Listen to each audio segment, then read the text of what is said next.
Community solar is a product that makes a lot of sense. It's a clean energy product. It's local, so it benefits the local environment. There's generally economic activity around it. Hello and welcome to the Solar Maverick podcast, where solar meets entrepreneurship and experience. I'm your host, Benoy Thanjan, so let's get into it.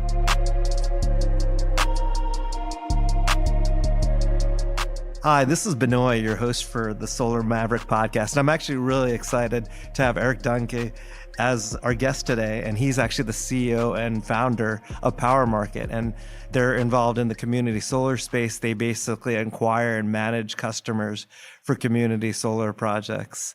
Eric, welcome to the podcast. I appreciate you being on the show. I've talked about community solar in previous podcasts, and it's amazing to kind of, for me, to see your progression as a company. We've known each other for a very long time, and it's crazy to kind of see the growth of community solar. CEO was saying the next several years, we'll see the U.S. community solar market at as much as 3 gigawatts. And can you talk about what Power Market does and community solar just in general for our audience? We've only briefly touched it in different episodes, but I think it'll be great to get your perspective and really the value that you guys are adding towards developing projects in the solar industry. So thank you. Yeah, Benoy, nice to see you. It's I think back when we met, it was seven years ago or more. More than that. I can't remember exactly, but it was a clean energy dinner. Yeah, it was a dinner, yes. With Jake Baker and some folks, I remember. But it's nice to still be in the industry with you, after all these years and just participating in things. So thanks for having me. In terms of the company and Power Market, so we're a community solar solutions provider. And we have 2 primary markets. So we work in the utility segment or worlds, and we have a few utility clients. And then we also provide services for third-party commercial solar developers. And in both cases, both of those entities can pursue community solar, but how they go about it and what needs they would have from us as a company. In some senses they're the same, but in other senses they're a little different. Yes. I can explain a little more about. Yeah, definitely. That would be helpful. I'm curious what you actually do for your utility companies. I know you mentioned it was still, in the same space, but what exactly, I mentioned it from more of the acquisition of customers and management, but what do you do for your utility customers? So we typically bucket the services that we provide to our clients into 3 buckets. So one is customer acquisition and kind of onboarding of customers, so the upfront piece. Second to that, management of customers, so getting the customers' allocations correctly, the individual subscribers to the community projects, interfacing with the utility, managing churn, essentially making sure that the assets, the arrays, wind, solar, hydro, we've got all of those in our kind of under management, if you will. Making sure those assets are fully subscribed and performing financially as well as they can. And then the third bucket of services is billing and credit card ACH transactions for customers. Now, when it comes to the utility, of course, they're very good at billing and they do that at scale. So we would typically, for a utility, do kind of the first 2 buckets that I mentioned there. So providing some digital customer acquisition for them, meaning standing up specific kind of web and kind of software elements, and then into our CRM, where we would manage what we call the system of record for those customers, and just enrolling, unenrolling, adjusting the customers' kind of percent participation, if you will, in the different products. So I think onboarding, management, and billing it's a pretty fair categorization for what we do as a company. Yes. In the community solar domain. Definitely. And can you talk about, for our listeners who we call Mavericks, like what is a community solar project? Like how do you define on a basic level what it is? Obviously different states define community solar differently, and how the offtake is and how many. Community solar fundamentally is the way I like to describe it. It's a lot like rooftop solar. So a traditional residence, you might put 6, 7, 10, however many solar panels on your roof. The idea of community solar is that you build a much larger commercial scale array somewhere it has to be within the same utility service territory, sure, depending on the state and the regulations and everything. But then you get some economies of scale and whatnot. But then instead of having the panels on an individual roof, we subscribe that same customer to 7, 10, 8, whatever it is, panels. So it's fundamentally quite similar to traditional rooftop solar, but it's got certain advantages in terms of, obviously there are no panels on the roof. So there's some customers might have some aesthetic reasons for not Sure. going with a traditional rooftop solution. It's quite similar, but different in some respects. Yeah, definitely. I think there's so many reasons why customers cannot have solar. Maybe they can't afford it, like a residential customer. Maybe their roof is not a good roof for solar. Maybe there's some shading issues. So community solar, allows a wider audience to take advantage. Basically, customers subscribe to using Power Market as an example, and basically Power Market, manages the bill, and basically it's usually through some sort of virtual net metering, where basically there's an allocation of credit for those, say, 7 panels that you talked about. So that's right. If you have solar on your residential roof, you have to pay, whether it was a local installer or SolarCity or Tesla or someone like that put those panels there. You have to pay them for that, and it's the same thing with community solar. You have to pay. You pay us ultimately for the benefit that you receive, and then we pass that payment along to the solar developer. Definitely. Who in turn has the whole finance package behind them. Sure. So that's the mechanism.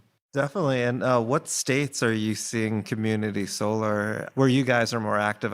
If you go actually to Power Market's website, I love how you guys have, the different projects, solar projects, and other renewable energy forms. And it talks about signing up as a subscriber and how much it's subscribed. Right. See, it's a toss-up at the moment between Massachusetts and New York in terms of which state is the most active.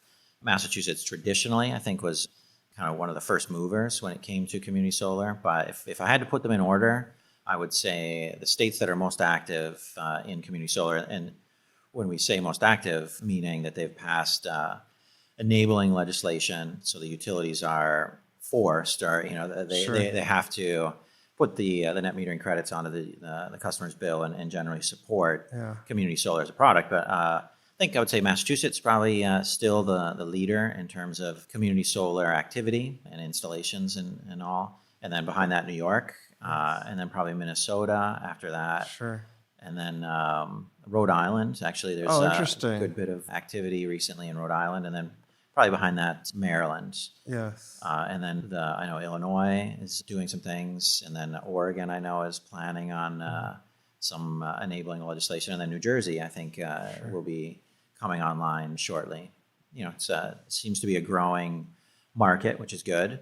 Yeah, definitely. I think it's a growing market, and I think it's great just because, as I said before, it gives access to solar to people who wouldn't have solar before. A lot of governments or politicians like community solar because it gives access to more people, and it's exciting that a lot of states are passing community solar. You mentioned that New Jersey actually has a pilot for 75 megawatts a year for the next 3 years. Yeah. Starting this year and going to 2021. That's right. So it's pretty exciting to kind of see that. And I was curious about if you could talk about strategies to acquire customers for these projects and dealing with churn and kind of figuring out, what the drop off is. And can you talk about the different strategies that you acquire customers? Because I'm sure, you have a lot of different methods, and there's also cost metric as well with how expensive each, obviously knocking on doors versus some sort of SEO strategy.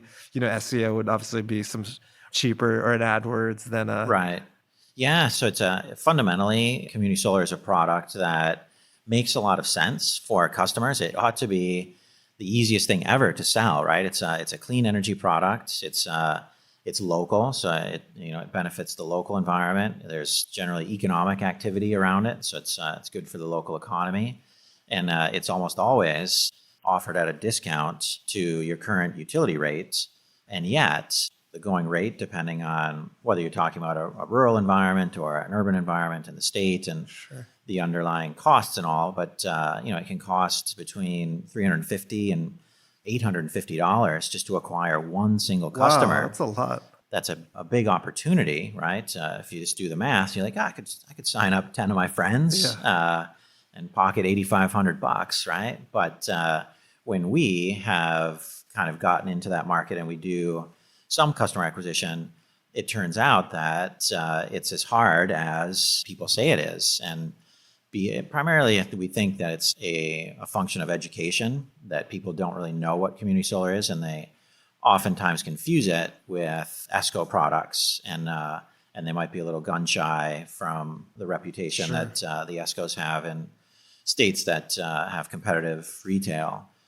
So we do customer acquisition, but we prefer to work with partner organizations that are used to selling energy products, and I'll share. By and large, the way they go about those sales, there's nothing proprietary or secret about this, but it's traditional door-to-door sales, telemarketing, direct mail, the same way that you might be sold a physical widget or other type of thing. So we think, and we're not alone, I think there's a couple companies out there that think that there's an opportunity to apply a digital approach to customer acquisition and bring those costs way down. Now, when people have tried to do that with social media, as you mentioned, keywords and whatnot, SEO, and spending a lot of effort on that, it tends to be not a economically viable equation. That is, you end up spending more on your AdWords than you do in or your social media than you do in terms of actual customer acquisition revenue. Sure. So we're not exactly think that we're doing it all perfectly.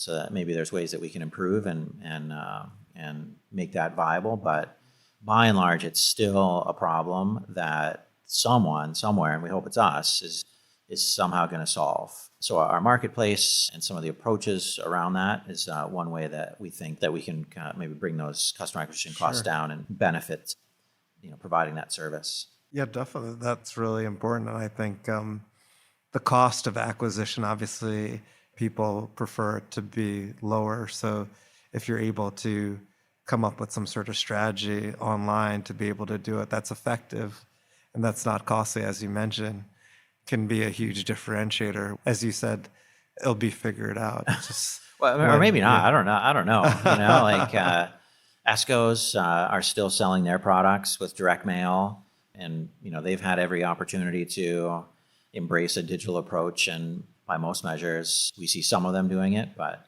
by and large, I think they still do those same, how would you say, maybe old school marketing and sales techniques that I mentioned, door-to-door, direct mail, et cetera. Yeah, definitely. That's pretty interesting. It's interesting. I mean, if you think about it, like even Amazon, not that long ago, people weren't comfortable with buying things on the internet. So it'll be interesting. I feel like over time, why wouldn't people be interested in buying power off the internet? Yeah, I mean, it's going off on a little tangent here. I don't know if we're allowed to do that. But there was an article in the Wall Street Journal 2 or 3 days ago about, I think it was the former CEO of NRG, David Crane, was saying that in 10 or 20 years that he, in his opinion, he thinks that Amazon, Google, Apple, Tesla, someone like that, or all of the above, will actually be providing the utility kind of for the customer energy experience rather than the utility. And from our perspective, where we sit, we kind of think that's true, and are always trying to kind of shift our business a little bit to align ourselves with that with that future. That said, I have a utility background, which we can speak about going forward, but we like the incumbent industry. We're trying our best to provide solutions for them. We have several utility clients, and we hope that they are the ones that ultimately win the day. But they're going to have to start to hustle, I think, a little bit. Yeah, definitely. Going back, usually, like, what's the term of the contracts usually for this, and that would get investors comfortable? I know in deregulated markets, people are used to third-party energy suppliers when they don't obviously have to have a long-term offtake. It usually for a residential customer could be like a year or less. usually it's a year. Obviously, like investors prefer longer term contracts.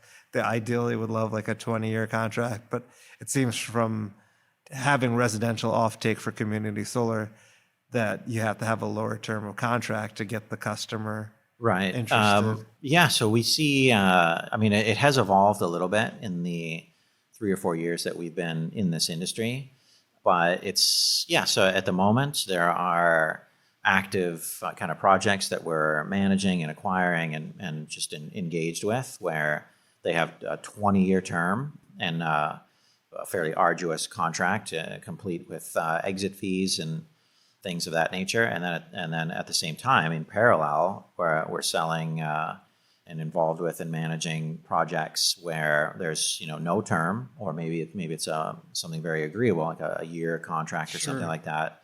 But ultimately, I think that how that kind of shakes out depends on the developer that's offering the product and how. I don't think it has to do with sophistication necessarily, but it's just simply like where their capital is coming from and what terms the financiers are placing on the financing that's provided. But so to answer your question, we see a wide range, but 3 to 5 years is maybe kind of a standard contract length, with fairly minimal exit fees. Yes. Oh, that's really helpful to understand. It's interesting, like for example, in New York, and I know, Eric, we spoke about this a little bit before the podcast interview, New York has like a way of valuing net metering, specifically community solar, through VDER, which is the value of distributed energy resources. And there's like 4 or 5 different components to the equation. How do you make sure that the billing is actually correct? Because there's like, these different sort of components. And so I'm glad you didn't ask about the VDER stack, because some of the team that works with us, Sam and Nick and Jason and the group and others, those guys have their finger on the pulse of VDER and how it's changing and how it can be applied and all the nuance there. So I tend to stay out of those conversations as much as I can. But in terms of the billing, ultimately tends to be somewhat simple, in that there's the host meter that the array is attached to, and then the individual, they're often called satellite accounts, and then and the utility, when they're kind of able to do it, they'll apply the kilowatt hours to that array, and then it's fairly simple math of whatever the allocation that customer had, then we just bill the customer based on that. Now, there can be different products that we're selling, so there's we sell sometimes rate protection products. So there's a kind of a certain billing equation and algorithm that is associated with those products for when we bill those customers. And then, there's the percent discount model, which is pretty popular, and different percent discounts. So billing is, in these markets, has always been kind of the strength of what we're doing, and software generally. We consider ourselves a software company. But I am happy to say that we've billed in excess of $1 million in community solar transactions, and we've never had a mistake. It's difficult on one hand, but not so difficult that we're messing it up. Definitely. I mean, that sounds amazing, and that's pretty interesting. It's interesting too that you see yourself as a technology company, which obviously I think that also actually goes back to your background, because you do have a technology background before you started the company.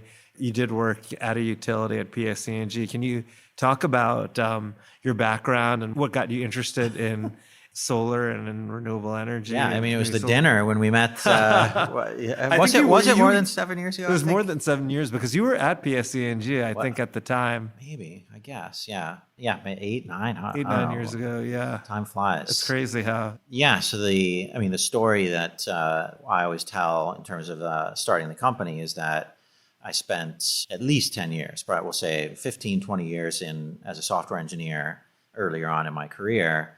And then when I moved to New York, I spent 10 years working in the financial services industry, Morgan Stanley, Bank of New York, this company called Dresdner Bank and Commerce Bank, the German banks. And then I went to graduate school under the premise, so I'll try to make this brief, under the premise at the time was like 2007-ish, that there were going to be these carbon markets, and we're going to be trading carbon, and And I was like, oh, well, let's see what that's about. Rather than writing software and systems to trade fixed income products, let's do this carbon thing, and a little bit more altruistic pursuit. Sure. And so I finished graduate school in 2009 when the global economy was absolutely tanking, and there was no one hiring in the clean energy industry apart from the utilities. So I took a job with PSE&G, helping to manage the Renewable Energy Group. So we had solar loan products and energy efficiency products, demand response, and I was a program manager there. And in seeing all of that, and then with my background, I said, holy cats, this industry, the utility industry needs the software architectures and techniques Sure. that we had in the financial services industry, where the risk system is talking to the accounting system, talking to Definitely. the P&L system, to the settlement system, and all of that works together and worked well. So looking at kind of distributed generation and kind of the winds of change, the things that I had been exposed to in graduate school, I was like, there ought to be an opportunity to build out some systems for this clean energy industry. So that's really that was the impetus for the company. So, and it really defines our DNA in that we've consider ourselves kind of 50% software and technology, and then 50% utility kind of know-how and Sure. experience. Interesting. Yeah, that's a great story. It's kind of interesting to see your path. You kind of actually answered a few of the questions that I was going to ask. Everyone talks about in business about pivots. Has the company gone through any pivots in the 4.5 years that you've been in business? Yeah. So I am the last, I am not a salesperson. And when you start a company as an entrepreneur, and I had no experience in that, thankfully I got some help from, some of the folks that in the industry and the place where we are here now, the Urban Future Lab. But right out the gate, I was like, I'm coming from the utility industry.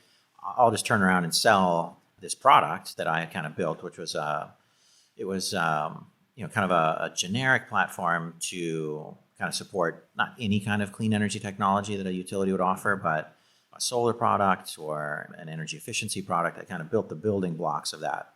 And my intention was to go back to them and say, hey, this will solve all the problems that I was seeing in my day-to-day job when I was there. And then I very quickly realized a couple of things. One is that three things we'll say. It's very hard to do sales. It's extremely hard to do sales to the utility industry. Definitely. I remember am not, you telling me about this, by the way. and I learned that I am a very bad salesman also. And then one of the other crucial things I learned, and this had to be kind of taught, or it was part of the process of being an entrepreneur, is that you have to offer something very specific when you're starting a company. So I looked around the industry, and at this time there was a person or two kind of joining the company and kind of sharing the vision a little bit of applying some technology into this field. And we looked around and we said, community solar, it's perfect. It supports the traditional business model of delivering power across the grid, which is their asset, to the customer's meter. They ought to be getting on board with it. So the first iteration of the company, it wasn't an iteration, but it was just 6 months when we were out there in the marketplace trying to sell, and we were like, then we very quickly pivoted to, being very hyper focused on community solar. And as an entrepreneur, I've learned that that's an absolute necessity. Yeah, definitely. I think that's a great point. Is really kind of focusing and not on one thing and being, the expert in it, than trying to do a million different things. Yeah. Because that takes away. At some point, maybe we'll get back to that vision of, coupling a community solar product with a thermostat product and some of the underlying software and whatnot that would go along with that. But for the moment, we're very happy and focused on providing community solar solutions for our clients. Definitely. And what trends are you seeing in community solar? It's just obviously like Minnesota, there's been a lot of community solar development. Massachusetts, you mentioned before. New York seems to be an upcoming market. We're seeing, more and more projects being installed in New York. It took some time for community solar. Can you talk about what trends? As you asked the question, nothing like pops to mind. Sure. I think maybe the trends that might be occurring is just that there's maybe community solar as a product, as a thing, is starting to kind of gain a little momentum. Yeah. But I'm not seeing any, and then the obvious things that we spoke about, that contract terms are getting a little bit more favorable. Definitely. But I'm not seeing any kind of specific trends or anything that's especially exciting or anything that's accelerating within community solar Definitely. itself, apart from the entire product Yeah. or the market kind of benefiting from a little bit of, I don't know if you call it tailwind or, Sure. mind you, it's a slog every day. So maybe that's not the right term to use, but I don't know. Do you Yeah, see any trends? it's I mean, you interesting. know the industry pretty well. Is there anything that comes to your mind as you Yeah. ask that question? I think you mentioned one of it. The term of contract is becoming less and less. You can't really get customers to sign a 20-year contract, especially in deregulated markets when they're not comfortable. People are being more flexible on exit fees, I feel like. Yeah, that stuff As I think well. is true. And then I think what you're seeing too is community solar projects, governments requiring like a low income component to it. So for example, in the New Jersey pilot, they Yeah. have a low income component. And I think Maryland as well in their pilot program too. I could be wrong about that. I think all the states certainly mention it in the enabling legislation. There's an interesting point there. So and community solar has been framed, right, as a bit of a solution when it comes to low income subscribers or participants in clean energy generally. What we see, surprisingly, or maybe not surprisingly, is that the majority of the customers that we have under management or in our portfolio, individual subscribers, they tend to be high income individuals Interesting. or households in wealthy suburban neighborhoods. And the reason for that is that the customer acquisition agents, they're typically paid on not on an individual customer, on an individual sale, but on the size of that customer's energy usage. Definitely. So they say, look, I can sell 5 individual apartments or apartment owners or city dwellers, or I can go up into a much wealthier neighborhood Definitely. and get an individual sale. So the credit requirements and things that community solar was supposed to solve in terms of allowing low income subscribers and participants to take advantage of that product has been thwarted a little bit by the fact that it's just more lucrative for the customer acquisition agents to go after bigger, wealthier customers. Definitely. That is a pretty interesting insight that I didn't even know of. It's interesting too, actually. Like we're developing a 1.25 megawatt project with NYCHA. And really it's also too, how do you define like low income? Right. Like for example, in New York, a household making under 95,000 is considered low income because the cost of living in Manhattan is obviously more expensive than a lot of areas in the country. So it's kind of interesting. And it's interesting the fact that makes sense by the customer agents who are incentivized by closing bigger projects based and that they'll do that. But that's interesting. I never heard that before. I think it's an outcome that no one really saw coming when they put together community solar as a product or shared renewables, whatever, CDG, whatever you want to call it. But it's definitely something that we're seeing. And so one thing that is happening, therefore, I think, is that there has to be a little bit more specific carve-outs in terms of the policy and whatnot in order to serve those low-income folks, which is, as you're saying, you're seeing a little of that in some of the newer states that are coming online, Maryland and Rhode Island and others. Sure. I was also going to ask you, we talked about pivoting, and then another thing too is you changed the initial name of the company from Project Economics to Power Market. Can you talk about a little bit, and that goes into kind of like pivoting the business as well? Yeah. So first of all, Project Economics was a terrible name in my opinion. And anyone that's started a company and been forced to, in fairly short order, come up with a name knows that it can be a little bit difficult sometimes to come up with a name. So there was that element that we kind of wanted to change the name anyway. But what was happening within the business is that for our first couple years, given my background in the utility industry, we were very focused on trying to sell to that market segment. And we, as the kind of third-party solar developer market came online, we recognized that, okay, we're going to kind of need a customer-facing element to our business. So project economics, the point there was always B2B kind of sales. So we didn't, of course, name is important, but we realized that we needed to kind of change our brand and our strategy, and it's been great. So I mean, that was probably a year and a half ago that we kind of transitioned away from project economics, or maybe it was only a few months, 6 months ago or so. Yeah, 6 months ago. Yeah, the time. I think you had a separate power market website, project economics. Right. Now everything flows Right. to the power market. So when we wanted to start to do more customer-facing things and acquiring customers for, certain developers just don't have a brand ambition, we realized that there was an opportunity there to kind of create a brand and to get some exposure to customers in the market. So we went forward with that. And then we would be in meetings and everyone would be inquiring, like, are you guys power market? Are you project economics? And we just decided to do away with project economics and just become power market. So yeah, it's and ultimately the concept of marketplaces resonates with the utilities, with people. So we did put a good bit of thought into, in particular, into the name, and we'll see how that evolves going forward. Definitely. That's really interesting. And I also was curious too, obviously being a technology business, you've developed a pretty sophisticated platform. How did you go about raising, money for starting your company? I mean, congratulations. I know you've won like grants from the Department of Energy and been able to raise money that way. What advice would you have for someone, you're a technology oriented company? Yeah. I could say a few things about that, but I've said, I'm not a sales kind of person. That hasn't been my, something that I pursued in my career, nor something I'm particularly good at, although maybe I'm getting better.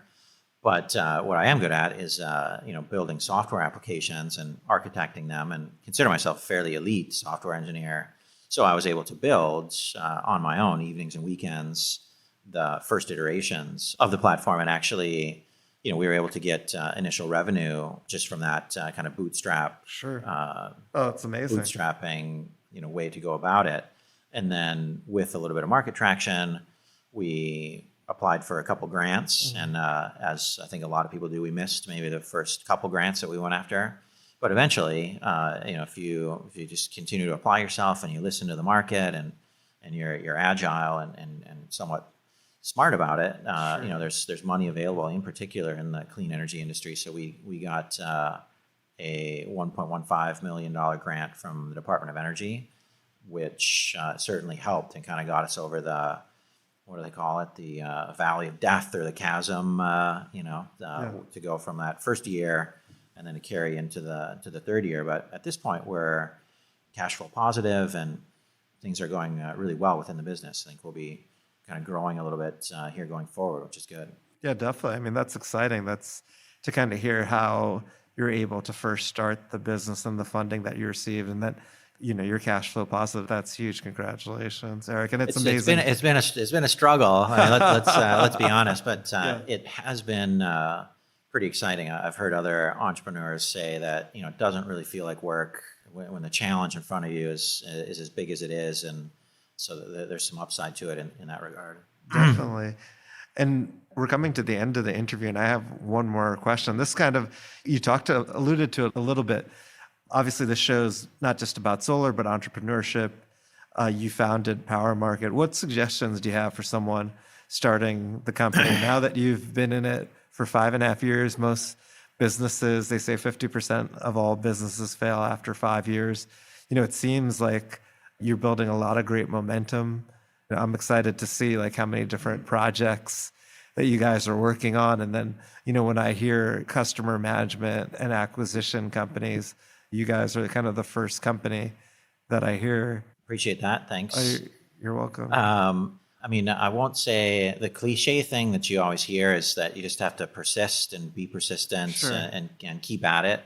I think there's an element of that to being an entrepreneur and navigating all of that. I would say if you can take the time to do it, that if you can align your career ambitions, so your full-time, kind of day job with where you want your entrepreneurial interests, to kind of head, and then maybe kind of ramp down the day-to-day work, and then kind of, ramp up your own thing, and possibly.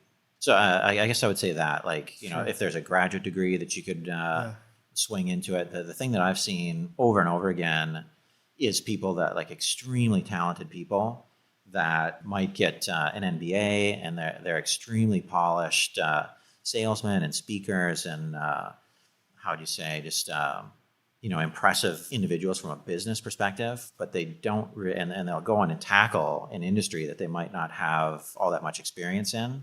And I think those folks can oftentimes raise money and kind of generate a lot of excitement behind the idea. But ultimately, I think the thing that makes a successful entrepreneur more than anything is just experience in the industry, know-how, contacts, all of that. So to the extent that you can start to put that together in your career as it exists before you step out, I think that'll be a good way to go about it. Sure, that's great advice, and that kind of goes back to your having a very technical background. Working it's what worked for me. So I don't know. That's all. I agree with you as well. That's all I can say, really.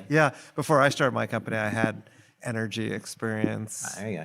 I was at SolarCity, Tesla, then Vanguard Energy Partners, then Ridgewood Renewable Power, and Deloitte and Touche. I thought of another question. You mentioned that you developed the platform, the initial platform for Power Market or Project.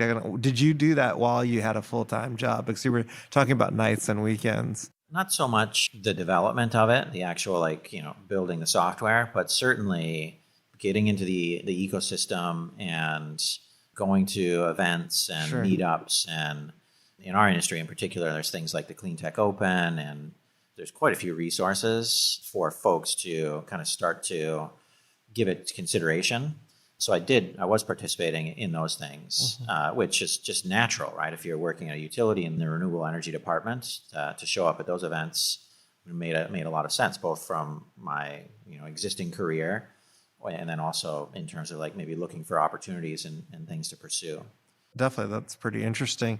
If people wanted to learn more about Power Market, where's the best way that they could find information or about the company? I guess our website. I mean, Sure. you can give our team a call, but our website, which is powermarket.io, and there you'll see our marketplace for community solar, which is something that we're keen on. It's in a version 1.0 state as it is, but it's something that we're keen on developing and possibly white labeling for utilities and so on. And then we've got a solutions side to the company, which is more for the utility side and folks that, bigger ESCOs and whatnot that we would want to provide solutions to, and that's solutions.powermarket.io. Sure. You can find some information there. Well, Eric, this was an amazing interview. I felt like there's a lot of interesting insight about your company, Community Solar, customer acquisition management trends, entrepreneurship, your story. Thank you for being on the podcast. And my pleasure, Benoy, and look forward to seeing you and possibly collaborating. We have to make that happen. Yeah, definitely. I know we've collaborated briefly on some things, and definitely I feel like there's a lot of ways we can. And it's all about, I think you as well in business, it's all about working with obviously people who have the same sort of value systems and add value, but then you have a good sort of working and personal relationship. I found to be the most successful relationship. Yeah. So and it all started at a networking dinner 8 or 9 years ago when I first met Eric. That's right. Appreciate it. Yeah, thank you again, and thank you for everyone listening to the podcast. Talk to you soon. Bye.